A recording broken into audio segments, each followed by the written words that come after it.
Hello, everyone. This is AP, and I got Chatty with me.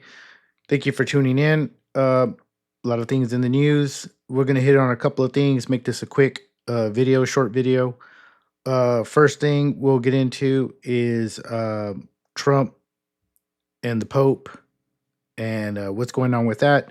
This is not a video that where I mostly just give opinions. We got plenty of those out there, plenty of those. I like to use the biblical lens. If you've been to my website, you know about that. So the first thing I want to get into is Trump had that picture, that AI image of him looking like the Pope. I know a lot of people thought it was funny. You had a lot of people that were upset. You had a lot of opinions on it. Me, I'm a I voted for Trump. I'm a supporter. Um, I follow what he's doing fairly closely.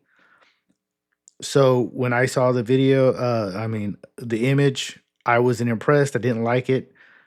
I didn't think it was very funny. I didn't think it was funny at all. And I know that a lot of conservatives follow me on X. I follow a lot of conservatives. I know a lot of them won't be happy to hear that, but like I said, hear me out real quick. This is why I don't like that kind of stuff.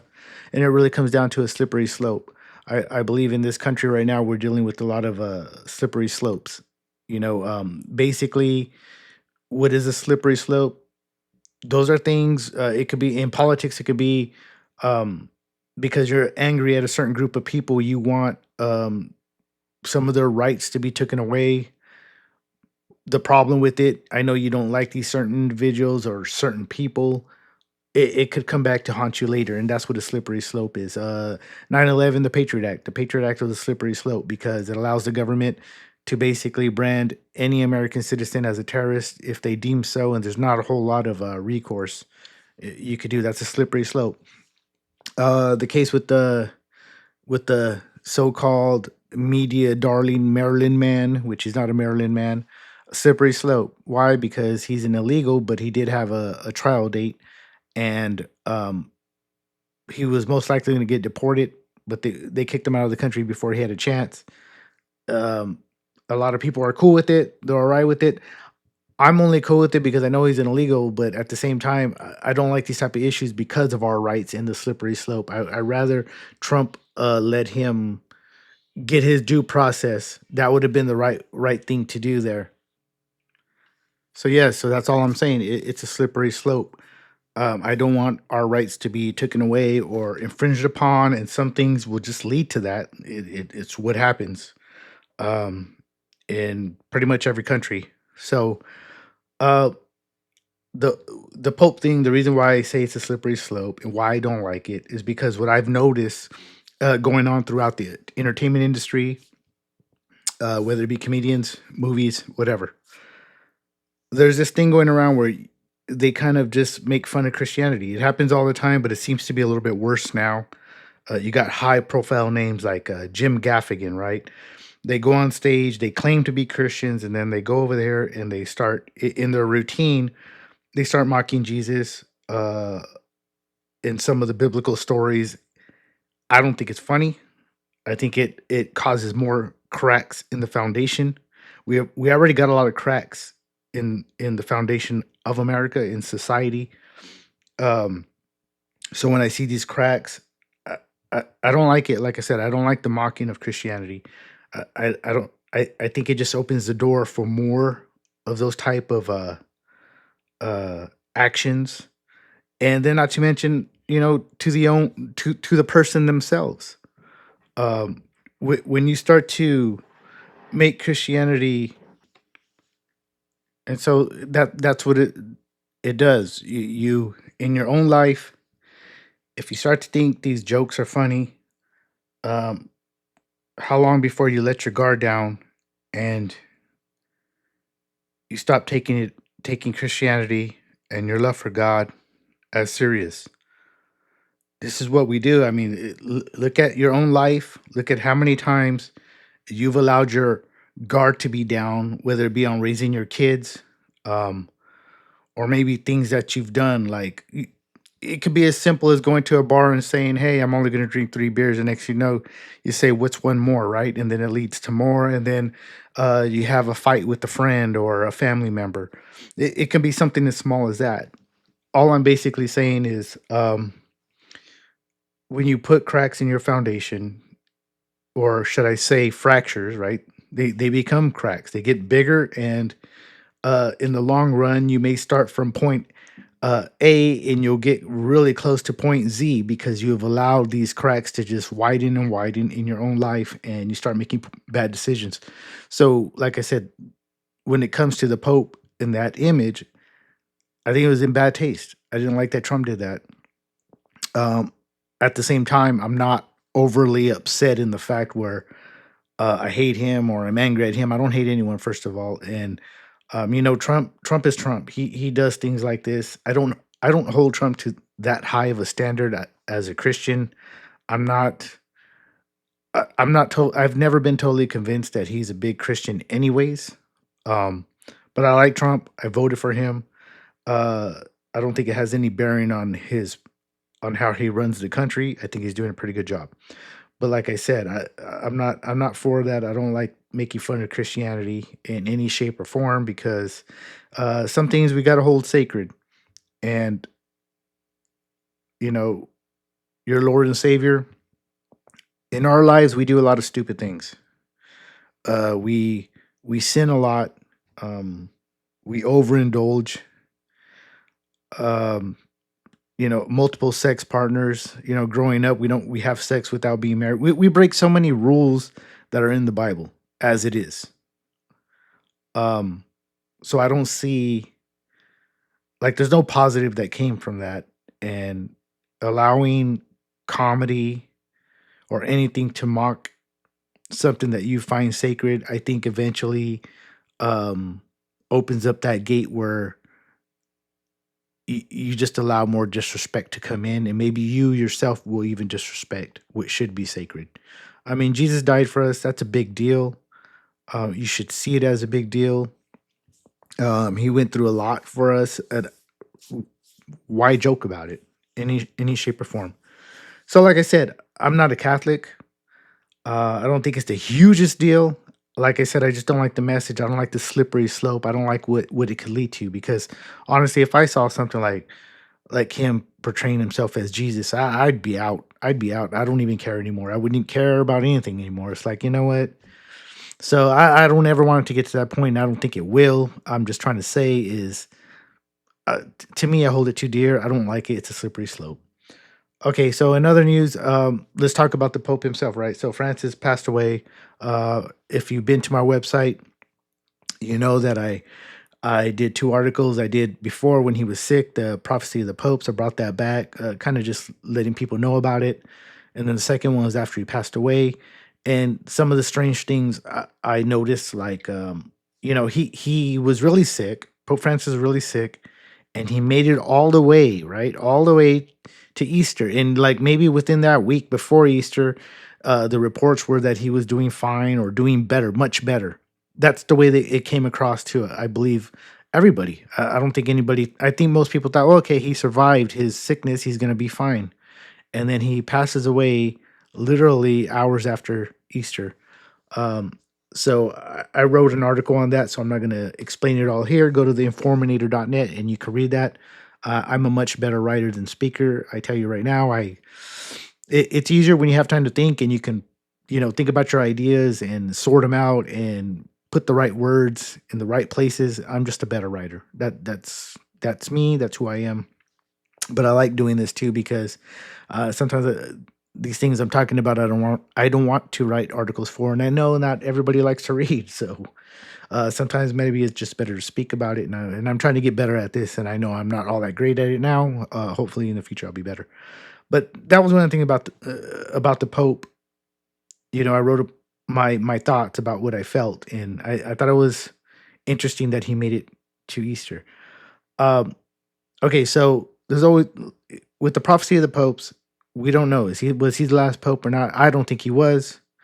I'm not even going to tell you that I think the prophecy's true. It could be true, not true. I don't know yet.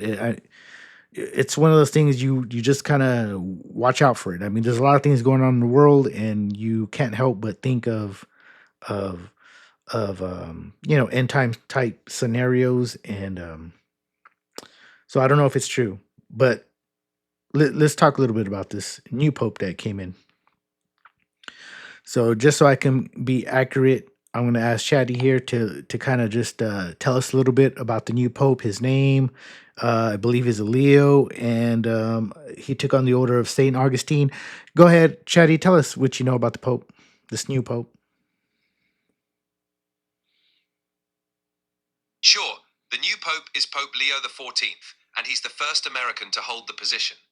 While he chose the name Leo, he's not specifically associated with the Order of St. Augustine. His papacy is already drawing attention due to his background and the global context in which he was elected. It's definitely a significant moment for the church. Okay, Chatty, hold off for a second. I'm going to address the audience. So, the thing I find interesting, yeah, there was some articles today. Today being 5/9/25, May 9th. The articles are trying to say that he prophesied that he was going to be the Pope, the first American Pope, because there was a story about his brother or mother. Somebody brought up a story when he was a child. He said he was going to be the first American Pope. I don't think that there's nothing there. I mean, come on, think about it. How many kids grow up saying I want to be a fireman? How many kids say I want to be a police officer, an NFL football player? And nobody really does. And the few that make it, nobody's gonna say, "Hey, I prophesize it." And no, they just worked hard. They had some good fortune, and things worked out. So I'm not gonna say that's any prophecy or anything that really matters in this context. What I will tell you, what I find interesting, is that he is the first American pope. And considering the landscape that we're living in, the issues going on throughout the world, the wars, the rumors of war, those type of things, Pakistan, India, getting into it right now, trade wars, the social issues that are going on right now all over the country. I think it's very interesting that we have an American Pope. So to me, if you're looking at the prophecy of the popes, I think that's one thing you can put there, like, okay, this is interesting. The other thing I found interesting, because I'm not a Catholic, I am a Christian, I've already mentioned that, but I did do a little bit of digging and trying to learn a little bit about this stuff. And I found this really interesting. A couple of things. One is um, the new Pope took on Leo, and I guess the first Leo was Leo the Great, and then St. Augustine was called, he had great in his name too. Um, I found that interesting.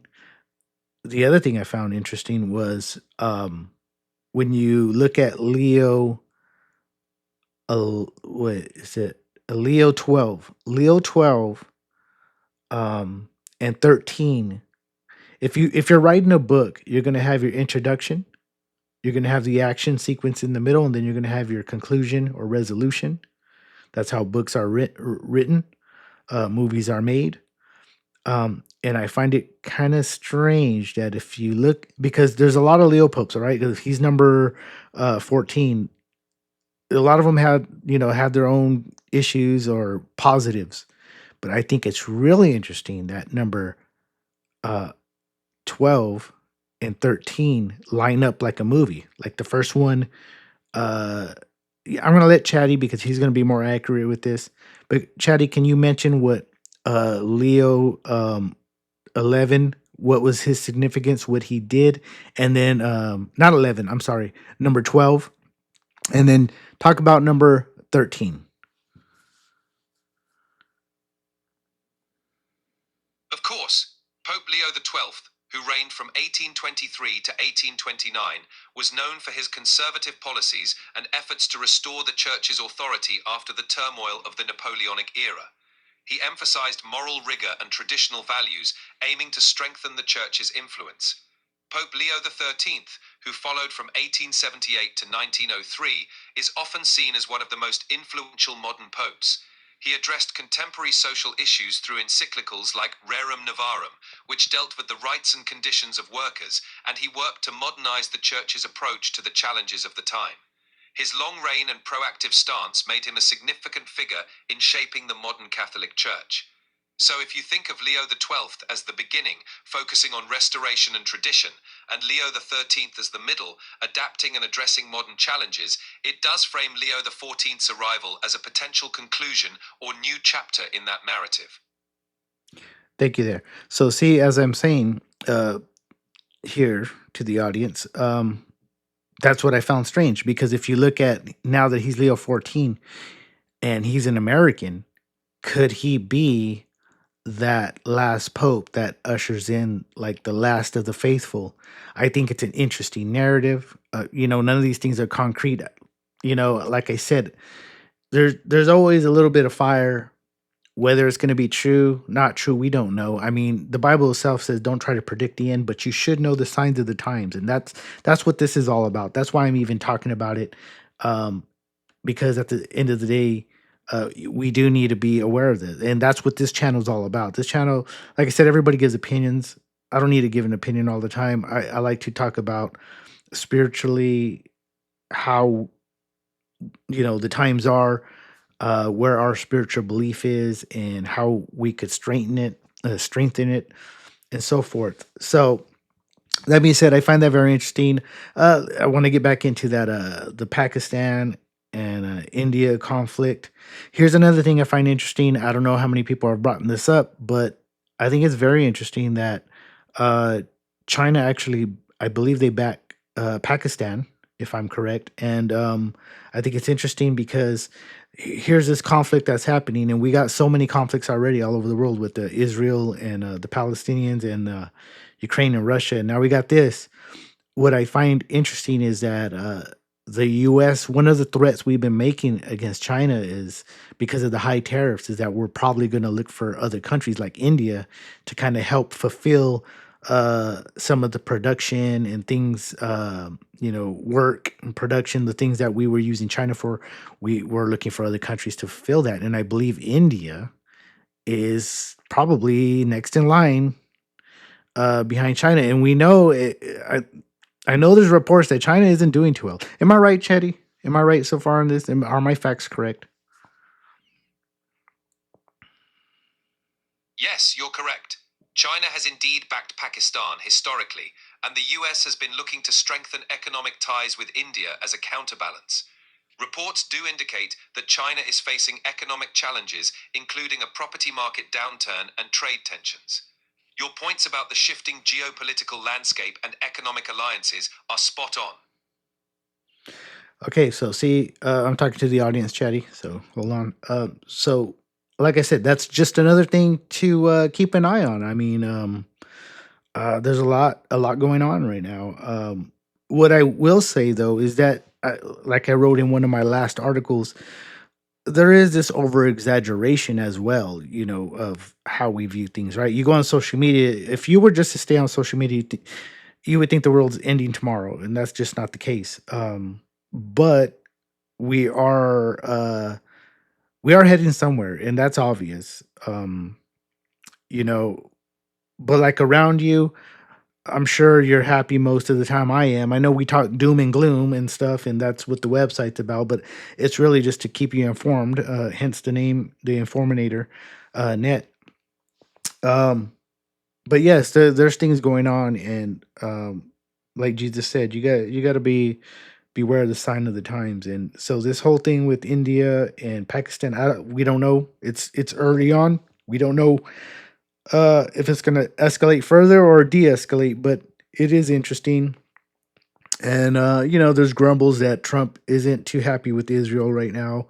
Um, I'm not a big taker on the sides of that one. I'm still kind of, I really don't know what to do on that situation. I love Israel because of God and stuff like that, but at the same time, I also know, I believe it's in the book of Acts, we are all considered the same. There was a time where I always thought, the book of Genesis where it says those who bless the Jews will be blessed, and those who curse the Jews will be cursed.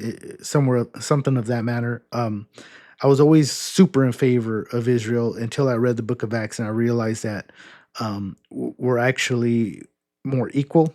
And if anything, we have to actually be aware of the synagogue of Satan and the things that are said in the Bible. So basically, what I'm saying is this: is that I love Israel. I pray for Israel just like everybody else, but at the same time, that doesn't make them perfect. Zionist, if the Zionists run that country, which I know they're the leading force in that country. Zionists are no different than almost anybody else. They really really care about their country, and they're going to do whatever they got to do to protect it. And so I'm not a fan of this war that's going on with the Palestinians. Though I don't want the Palestinians there, but I don't want them to die either. So just if that's where I could stand, this is where I would stand. I would want it to be as the Bible states in one of the prophecies, which is all the land would go back to Israel and everyone else would just leave. And, you would think these Muslim nations would take them in, but they don't want to. I believe they don't want to because they like conflict. I mean, it's the only way to make Israel look bad. So that's a terrible situation over there. So, but that's my stance on it. I don't think we should be funding Israel. I do believe what the Bible says. If this is a just war, God will take care of Israel. That's the bottom line. Um, but if you ask me, what could Israel do different? I know you're going to lose people, but you would have to go with ground forces because you're dealing with a lot of civilians, and Hamas is pretty weak. I would devote ground forces to go into Gaza and clean it out that way rather than just throwing huge bombs all over our population because that just doesn't look good. It feels gross. I don't like it. That's my take on that over there. I think we're gonna end this video. It's a short video. I just wanted to. I haven't done one of these lately, and I just want to do one. I want to throw one out. I want to get better at this. I love writing articles. Today, I felt like speaking. I hope whoever hears this enjoys it and lets me know. Visit the Informinator.net. Get informed. Great articles there. Write way better than I speak. Is there anything you want to say, Chatty, to the audience? Thanks, Anthony. To everyone listening, I hope you found the discussion thought-provoking. If you want to dive deeper into these topics or read more insightful articles, definitely check out the Informinator.net. Stay informed and keep an eye on the bigger picture. Thanks for tuning in. All right, everybody. God bless.